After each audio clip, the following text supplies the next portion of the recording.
귀에 쏙쏙 박히는 야구 이야기 정세영 이혜진의 스트라이크 존 시작하겠습니다. 문화일보의 정세영 기자, 스포츠월드 이혜진 기자와 함께합니다. 어서 오십시오. 안녕하십니까. 네, 반갑습니다.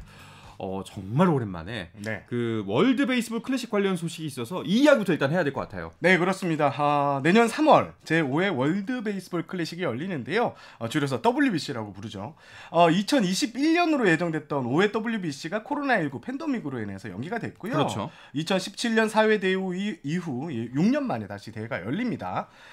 지난 8일 대회 참가국가 일정이 공개됐는데요. 우리나라는 일본, 호주, 중국 그리고 예선 라운드를 통과한 한 팀과 B조에 속했습니다.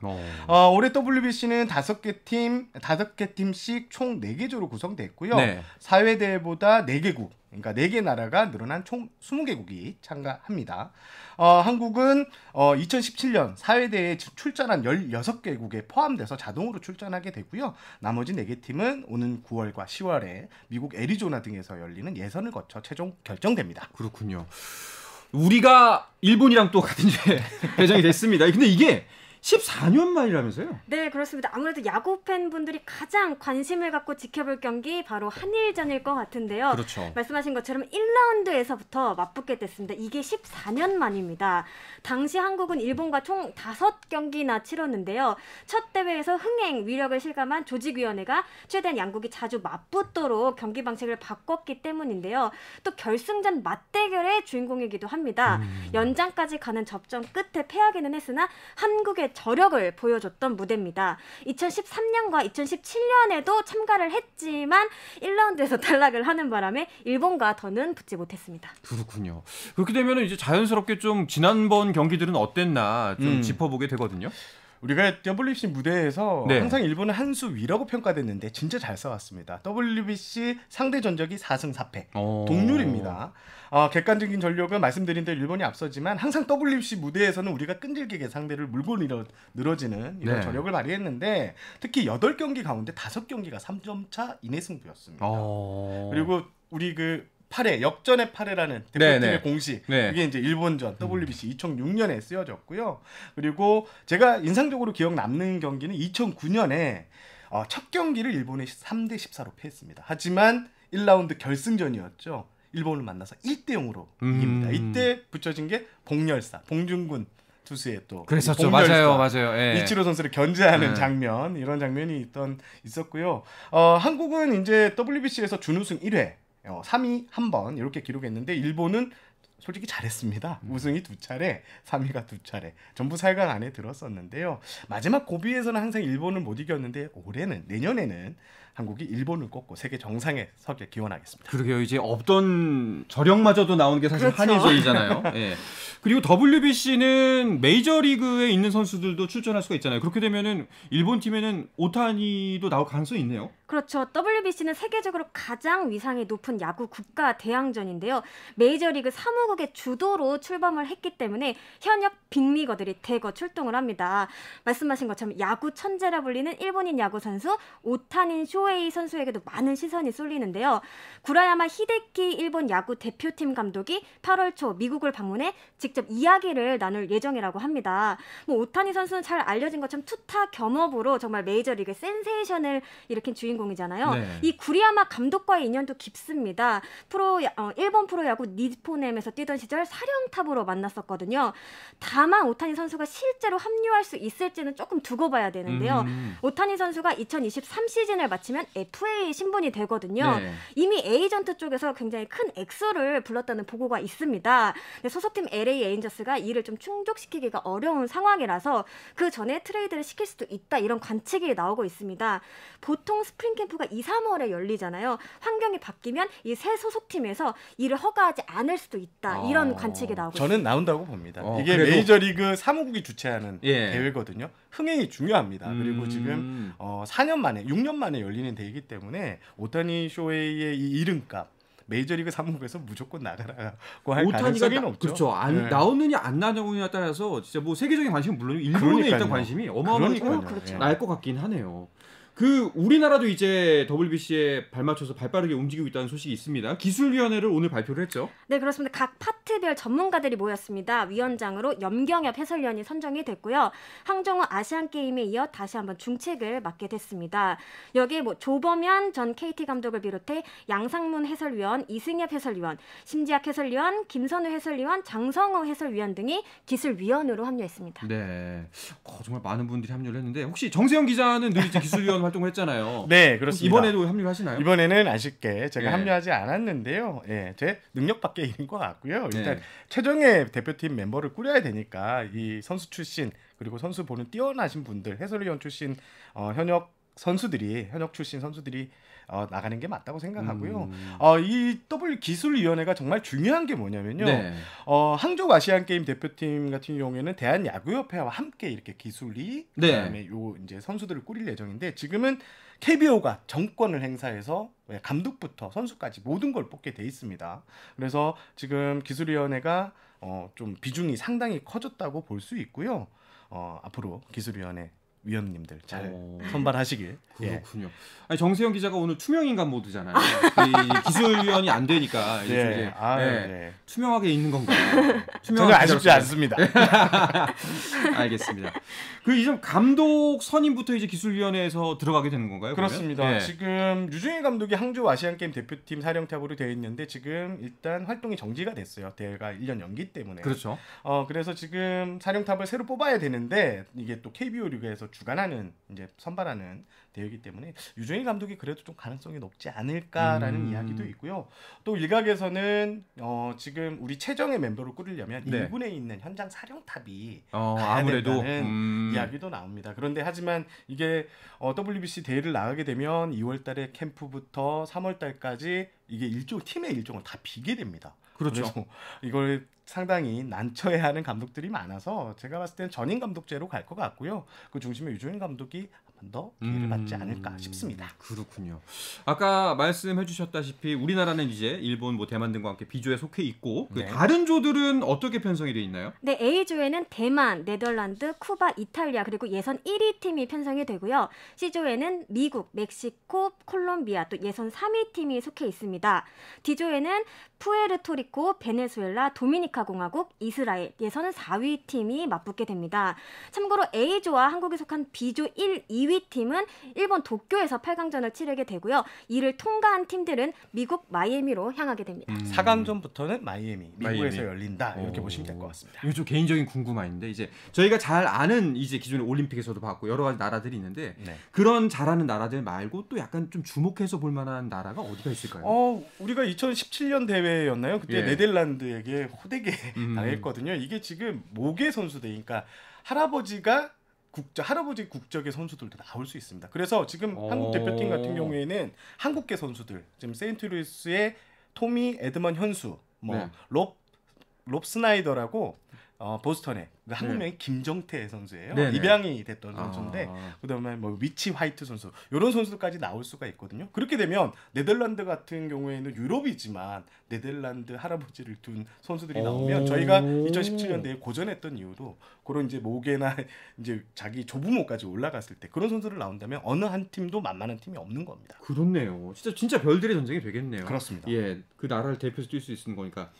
근데 만약에 이제 WBC에서 아시안 게임까지 내년에 다 하게 된다면은 내년 야구 일정은 진짜 빡빡할 것 같은데요? 내년에 지금 세계 대회가 예정돼 있습니다. 3월달에 WBC 아직 확정은 되지 않았지만 9월달에 항저우 아시안 게임이 있고요. 또 11월에는 프리미어 12 대회까지가 있어요. 그런데 프리미어 12 대회는 피파 월드컵하고 겹치기 때문에 아마 대회가 1년 연기될 가능성이 높다고 보이는데 일단 두 개 대회가 시즌과 맞물려서 이렇게 편성이 돼서 KBO가 지금 일정 짜기에 상당히 고민이 많다고 합니다. 일단 대표팀 선수들 같은 경우에는 2월 중순께 첫 소집을 하고요. 그리고 소속팀 캠프 대신 WBC 대표팀에 합류해서 이렇게 훈련을 합니다. 그리고 우리가 결승까지 간다면 3월 22일 날까지 대회에 참가해야 되거든요. 이렇게 되면 그 시즌 직전까지는 계속 이래서 또 9월 달에 아시안 게임도 있고 이러면 지금 대회 개막을 적어도 3월 말에는 무조건 들어가야 됩니다. KBO 리그가. 그래서 지금 KBO가 이러지도 못하고 저러지도 못하고 좀 많이 걱정을 하고 있는 눈치였습니다. 고민이 깊어질 것 같긴 한데 사실 좀 지난 올림픽에서 많이 아쉬웠잖아요. 이번에 좀 약간 그 명예를 회복하는 계기가 됐으면 좋겠다 하는 바람이 있네요. 허구현 총재가 무조건 잘 돼야 된다고 합니다. 지금 떨어진 야구 인기, 국제 대회에서 경쟁력을 다시 한국 야구가 보여주면 팬들도 그만큼 많이 야구장을 찾을 것이다. 이런 기대감을 갖고 있습니다. 맞습니다. 자, 그리고 또 지난 한 주에 야구계에 어떤 이슈들이 있었는지 짚어볼까요? 네, 정말 다사다난한 KBO 리그였는데요. 지난주에도 이런저런 일들이 많았습니다. 일단 SSG가 유망주 사전 접촉 논란으로 도마 위에 올랐습니다. 또 삼성은 코칭 스태프를 개편하는 어떤 강승을 뒀음에도 속절없이 9연패에 빠졌습니다.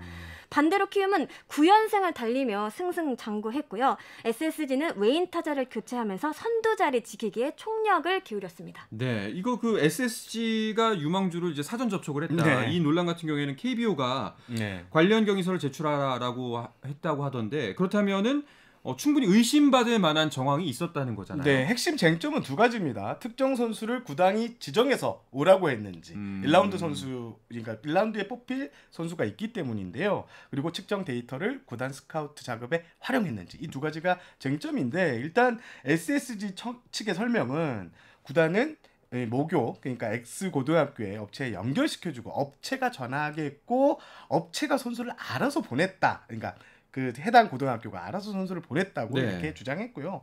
두 번째 스카우트 작업의 데이터를 활용했는지 여부에 대해서는 구단은 SSG는 DB, 그러니까 데이터베이스에 접근 권한이 없다. 장비는 모두 그쪽 업체의 것이다. 우리가 볼 수가 없다. 이렇게 주장하고 있는데요. KBO도 아마 이쪽, 그러니까 SSG의 의견을 좀 많이 참고를 할 것 같은 분위기입니다.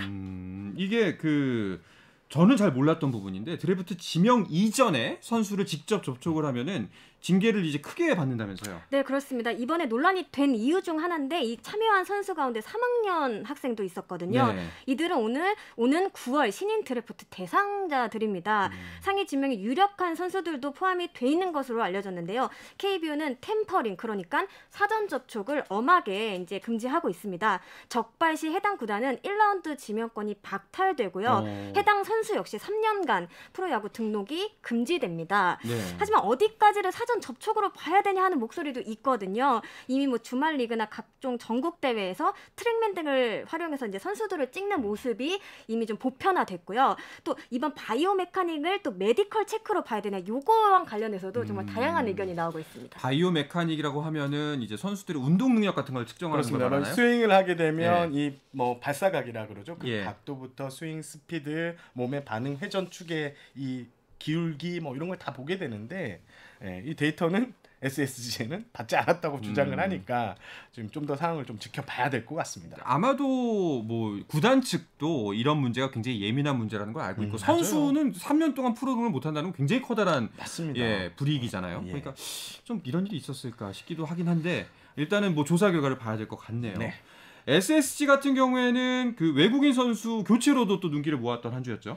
외국인 타자 케빈 크론 선수가 방출됐습니다. 그리고 새로운 외국인 타자 후안 라가레스 선수 영입을 발표했는데 라가레스 선수의 영입 총액 49만 5천 달러인데 지금 현재 KBO 리그에서 줄 수 있는 최고치를 준 거고요.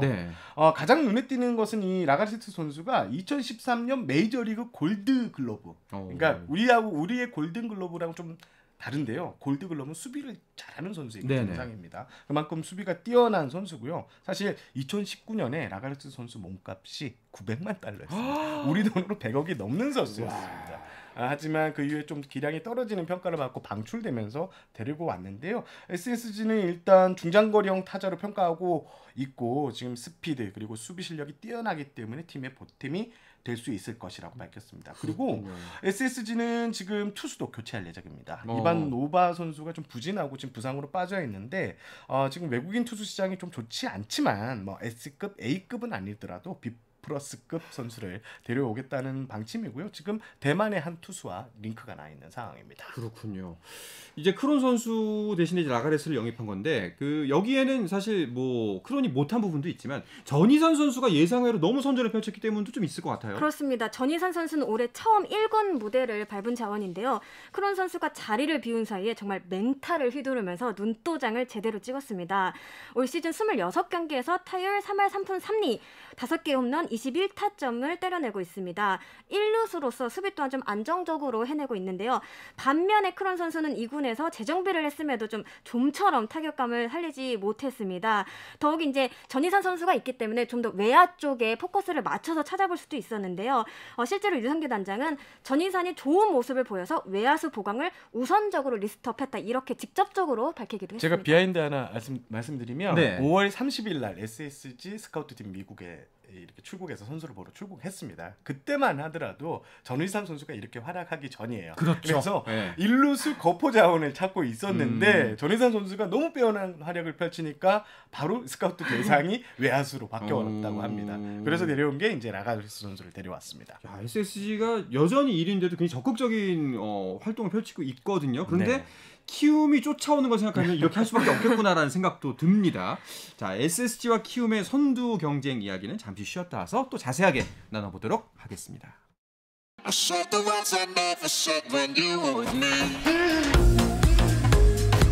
국내 유일 스포츠 매거진 라디오 한상원의 스포츠. 네, 야구계 이슈부터 논란까지 정확하게 짚어드립니다. 귀에 쏙쏙 박히는 야구 이야기 정세영, 이혜진의 스트라이크 존, 스포츠월드의 이혜진 기자, 문화일보의 투명인간 정세영 기자 함께하고 있습니다. 자, 아까 이제 조금 직전에 말씀드렸지만 SSG가 여전히 선두긴 합니다만 네. 점점 재밌어져요. 정말 잘해요. 두 팀이. 예, 키움이 계속해서 맞습니다. 못 쫓아갈 듯 하다 또 쫓아오고. 지금 승리 패턴을 보면 SSG가 이기면 키움도 이기고 키움이 또 이기면 LG도 이기고 지금 세 팀이 서로 잘하고 있는데요. 7월 들어 성적을 좀 봤더니 SSG와 LG가 8승 1패 공동 1위 네. 그리고 키움도 7승 2패로 2위입니다.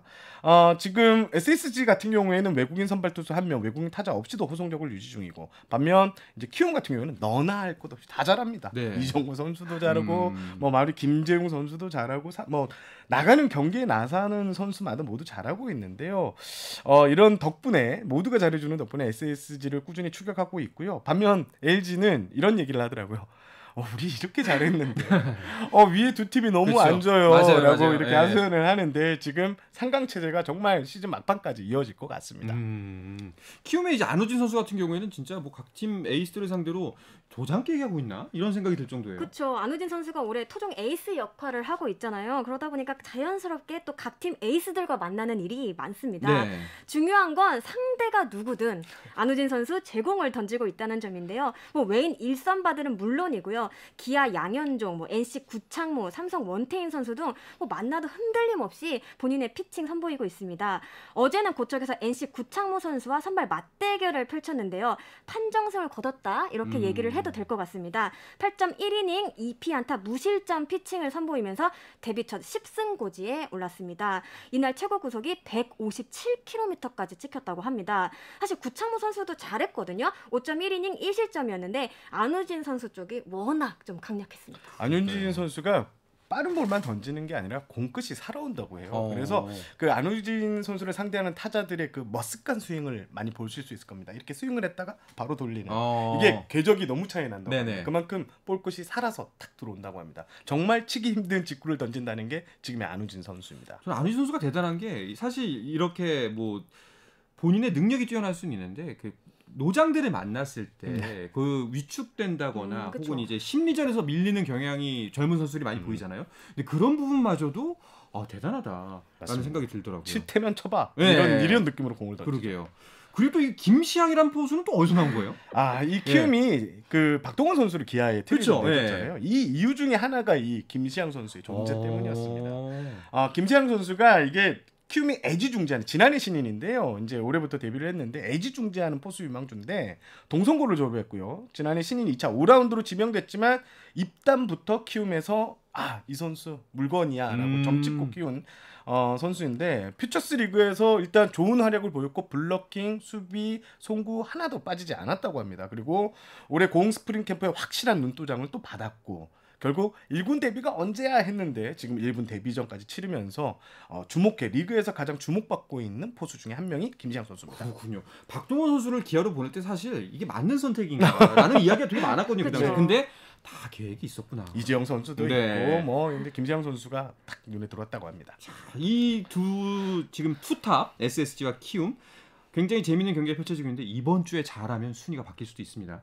그렇습니다. 네. 저희가 사실 일정을 짤 때 좀 담당 매치가 있으면 그쪽으로 포커스를 맞추거든요. 네. 이번 주는 뭐 고민의 여지 없습니다. 워낙 핫한 매치업이 인천에서 있기 때문인데 공교롭게도 전반기 마지막 3연전에서 1위 SSG와 2위 키움이 맞붙게 됐습니다. 현재 두 팀의 거리가 2.5경기 차기 때문에요. 키움이 싹쓸이승을 거두면 순위가 바뀌게 됩니다. 그렇죠. 올스타 브레이크를 앞두고 있는 만큼 혹시라도 단기전처럼 총력전을 다 벌이지 않을까 이런 얘기도 나오고 있습니다. 두 팀 모두 최근 10경기에서 9승 1패, 8승 2패 정말 어마어마한 그 무시무시한 페이스를 보이고 있거든요. 누가 우위를 차지할지 궁금합니다. 자, 이거 모든 사람이 관심이 쏠릴 텐데 일단은 선발 라인업부터 궁금하잖아요. 네, 선발 투수 매치업이 SSG가 조금 앞서 있는 것 같아요. SSG는 화요일날 노경원, 수요일날 윌머 폰트, 목요일날 김광현. 그러니까 SS가 자신 있게 내세울 수 있는 원투펀치, 폰트 김강현이 출동하고요. 네. 키움도 만만치가 않습니다. 첫 경기, 화요일 경기 같은 경우에는 지금 외국인 투수 중에서 가장 좋은 기량을 유지 중인 요키시 선수가 나오고 그 다음에 그 두 번째 외국인 투수 타일러 애플러 선수도 나옵니다. 그리고 목요일 경기는 정찬원 선수가 나오는데 애플러 선수는 최근 좀 기복이 좀 있어요. 네, 정찬원 선수가 그런데 올해 SSG전만 만나면 유독 힘을 냅니다. 네, 2승을 따냈고요. 정찬원 선수 공이 SS 타자들과 좀 상성이 안 맞는다. SSG 타자들 쪽에서는 그런 얘기가 나오는데 선발 매치업부터 흥미진진합니다. 그렇군요. 근데 앞서 말씀하셨다시피 사실 이 1, 2위의 대결이 너무나 이게 엎치락뒤치락 계속 쫓아가는 마치 통과제리처럼 하다 보니까 사실 3위 LG가 억울하거든요. 너무 잘하고 있는데. 그렇죠. 지금 KBO 리그 보면은 양극화가 굉장합니다. 상위 팀들이 좀처럼 지질 않아요. 사실 말씀하신 것도 좀 가려있지만 3위 LG도 마찬가지입니다. 최근 실연승을 달리며 신바람을 내고 있습니다. 2위 키움과 1.5경기 차밖에 되지 않습니다. 사실 일주일 전만 하더라도 3.5경기 차였거든요. 네. 많이 줄어들었습니다. LG로서는 지난 주말 3연전에서 잠실 라이벌이죠. 두산을 상대로 스윕승을 거뒀다는 부분이 고무적인데요. 무려 5년 2개월 만에 거둔 두산전 싹쓸이 승이라고 합니다. 최근 몇 년간 사실 LG가 두산만 만나면 좀 작아졌잖아요. 네네. 올해 그 서력 단단히 하고 있습니다. 벌써 상대 전적에서 8승 4패를 거두고 있고요. 1무만 더하면 맞대결에서 우위를 확보할 수 있습니다. 이게 또 8년 만이라고 하네요. 그렇군요. 엘리니어 웃어라. 요즘은 그런 얘기가 많이 나오고 있습니다. 그렇네요.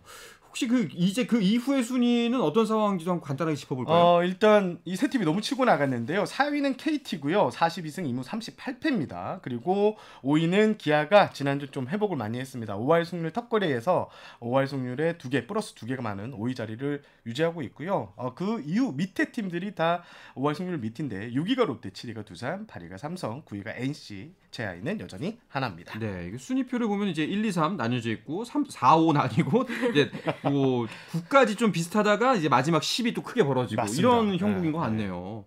근데 3위하고 4위가 일단 8경기 반 차이입니다. 이대로 진짜 전반기의 성적 그대로 굳어지는 거 아닌가 하는 생각이 들기도 해요.